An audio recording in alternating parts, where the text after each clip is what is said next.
Kidney racket సూత్రధారులు ఎవరు? ఇద్దరు donors, ఇద్దరు రిసీవర్స్ ను ఇప్పటివరకు గుర్తించినట్టు నిజ నిర్ధారణ కమిటీ సభ్యుడు డాక్టర్ నాగేంద్ర చెప్పారు. రేపు సాయంత్రానికి ప్రభుత్వానికి నివేదికిస్తామన్నారు. పూర్తి డీటెయిల్స్ మా ప్రతినిధి సాగర్ అందిస్తారు. నిజ నిర్ధారణ కమిటీ కిడ్నీ రాకెట్ పైన నిజ నిర్ధారణ కమిటీ వేసింది. గాంధీ హాస్పిటల్ వారిని విచారించిన పరిస్థితి కూడా ఉంది. ఈ నేపథ్యంలో నాగేందర్ సార్ ఉన్నారు, వారిని అడిగి మరిన్ని విషయాలు తెలుసుకుని. సార్, ఎట్లా ఏం జరుగుతుంది కిడ్నీ రాకెట్? మనం ఇంకా విచారణ ప్రాథమిక దశలో ఉంది. వచ్చి వాళ్ళకు డొనేట్ చేసిన వాళ్ళ డోనర్ రిసిపియంట్ దగ్గర స్టేట్మెంట్లు తీసుకోవడం జరిగింది.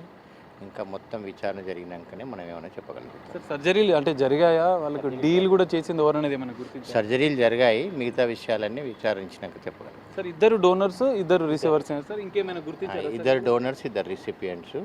సర్జరీలు జరిగినాయి, ట్రాన్స్ప్లాంట్ సక్సెస్ఫుల్ అయినాయి. కానీ దీని వెనుక బాగానే ఉంది.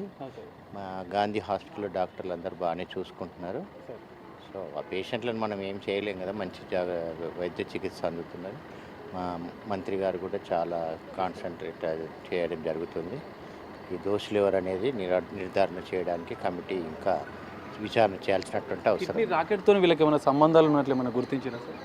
అంటే వాళ్ళు కిడ్నీ అవసరం ఉన్నోడు, కిడ్నీ ఇచ్చిన వాళ్ళు, వాళ్ళ రాకెట్ ఏంటిది అనేది ఇంకా కొంచెం టైం తీసుకుంటుంది. ఇంకా ప్రాథమిక విచారణ జరుగుతుంది. డబ్బుల ట్రాన్సాక్షన్ ఏమైనా జరిగిందా సార్ అంటున్నారంటే ఇంకా డబ్బుల ట్రాన్సాక్షన్ జరగలేదు, బట్ డబ్బుల ట్రాన్సాక్షన్ కూడా ఇన్వాల్వ్ అయిందేమో అని అనుకుంటున్నాను. ఫైనల్గా కమిటీ రిపోర్ట్ ఎప్పటివరకు అనేది ఏమైనా రేపు వరకు ఇచ్చగలుగుతాము. Thank you sir. సో ఇది నిజ నిర్ధారణ కమిటీ గాంధీ ఆసుపత్రిలో ఉన్నటువంటి డోనర్స్ని, రిసీవర్స్ని కూడా విచారించిన పరిస్థితి. ఈ నేపథ్యంలో రేపు సాయంత్రం వరకు కూడా కమిటీ నివేదిక ఇస్తుంది. నివేదిక అనంతరం కూడా దీనిపైన, ఈ కిడ్నీ రాకెట్ పైన ప్రభుత్వం కీలక యాక్షన్ ఆదేశాలు కూడా ఇచ్చే అవకాశం కూడా కనిపిస్తుంది. కెమెరామెన్ పరశురామ్తో కలిసి సాగర్, బిగ్ టీవీ.